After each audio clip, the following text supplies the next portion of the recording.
ಸಾಮಾನ್ಯ ಜನ ಬಡವರು ಇವತ್ತು ಜೀವನ ನಡೆಸ್ತಕ್ಕಂಥದ್ದು ಬಹಳ ಕಷ್ಟ ಆಗಿದೆ ಅಂತೇಳಿ ನಾನು ಮತ್ತು DK ಶಿವಕುಮಾರ್ ಮತ್ತೆ AICC ನಾವೆಲ್ಲರೂ ಕೂಡ ಮಾತಾಡಿ ಜನರಿಗೆ ಅವರ ಕೈಗೆ ಹಣವನ್ನು ಕೊಡಬೇಕು, ಅವರಿಗೆ ಆರ್ಥಿಕವಾಗಿ ಸಾಮಾಜಿಕವಾಗಿ ಶಕ್ತಿಯನ್ನು ತುಂಬಬೇಕು ಅನ್ನೋ ಕಾರಣಕ್ಕೋಸ್ಕರವಾಗಿ ಇವತ್ತು ನಾವು 5 ಗ್ಯಾರಂಟಿಗಳನ್ನು ಚುನಾವಣೆ ಪೂರ್ವದಲ್ಲಿ ಘೋಷಣೆ ಮಾಡಿದ್ದು.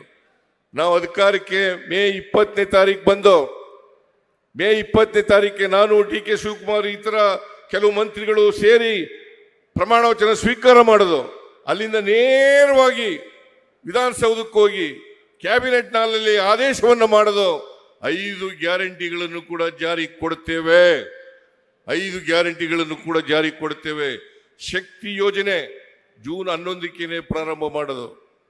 ಜೂನ್ 11ಕ್ಕೆ ಜುಲೈ ತಿಂಗಳಲ್ಲಿ ಅನ್ನಭಾಗ್ಯ, ಗೃಹ ಜ್ಯೋತಿ ಕಾರ್ಯಕ್ರಮಗಳನ್ನು ಘೋಷಣೆ ಮಾಡೋದು, ಅದಕ್ಕೆ ಚಾಲನೆಯನ್ನು ಕೊಟ್ಟು ಆಮೇಲೆ ಗೃಹ ಲಕ್ಷ್ಮಿ ಯೋಜನೆಯನ್ನು ಮೈಸೂರಿನಲ್ಲಿ ಆಗಸ್ಟ್ ತಿಂಗಳಲ್ಲಿ ಅದನ್ನು ಘೋಷಣೆ ಮಾಡಿ ಜಾರಿ ಕೊಡ್ತಕ್ಕಂಥ ಕೆಲಸವನ್ನು ಮಾಡೋದು.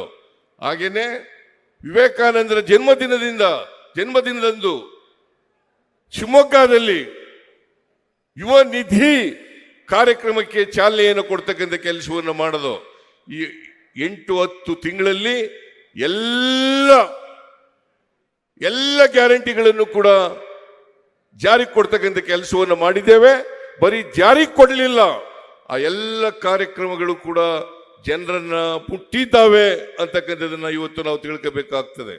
ಸುಮಾರು ಶಕ್ತಿ ಯೋಜನೆಯಲ್ಲಿ 1,91,00,000 ಮಹಿಳೆಯರು ಫ್ರೀಯಾಗಿ ಟ್ರಾವೆಲ್ ಮಾಡ್ತಕ್ಕಂಥ ಕೆಲಸವನ್ನ ಮಾಡಿದ್ದೇವೆ.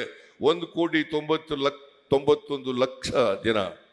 ಜೊತೆಗೆ ಗೃಹಲಕ್ಷ್ಮಿ ಯೋಜನೆಯಲ್ಲಿ 1,17,00,000 ಮಹಿಳಾ ಯಜಮಾನಿಗೆ ತಿಂಗಳಿಗೆ 2,000 ರೂಪಾಯಿ ಸಿಕ್ಕ ರೀತಿ ಮಾಡಿದ್ದೀವಿ. ಇವತ್ತು ಬಹುತೇಕ ಎಲ್ಲ ಗೃಹಗಳಲ್ಲಿ ಗೃಹ ಜ್ಯೋತಿ ಯೋಜನೆಯನ್ನ ಜಾರಿ ಮಾಡಿ ಇವತ್ತು 200 ಯೂನಿಟ್ ವರೆಗೆ ಫ್ರೀ ಕರೆಂಟ್ ಅನ್ನು ಕೊಡ್ತಕ್ಕಂಥ ಕೆಲಸವನ್ನು ಮಾಡಿದ್ದೀವಿ. ಇದರಿಂದ ಬಹಳ ಜನ ಬಡವರಿಗೆ ಅನುಕೂಲ ಆಗಿದೆ ಅಂತಕ್ಕಂಥದ್ದು ತಿಳ್ಕೋಬೇಕಾಗ್ತದೆ.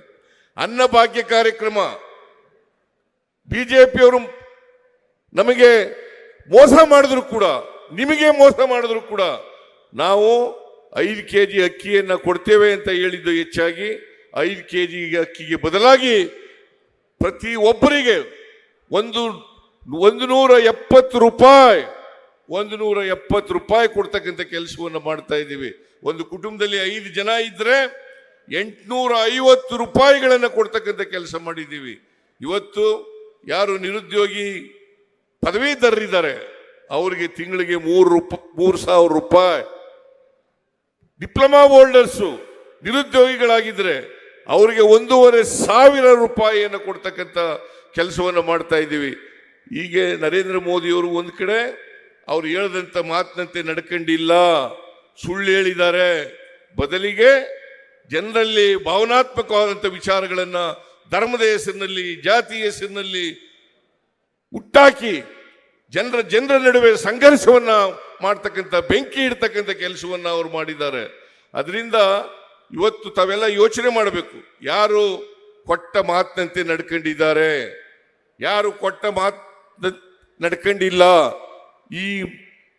ಯಾರು ಕೊಟ್ಟ ಮಾತಿನಂತೆ ನಡ್ಕೊಂಡಿದ್ದಾರೆ ಅವರಿಗೆ ತಾವು ಆಶೀರ್ವಾದವನ್ನು ಮಾಡಬೇಕು.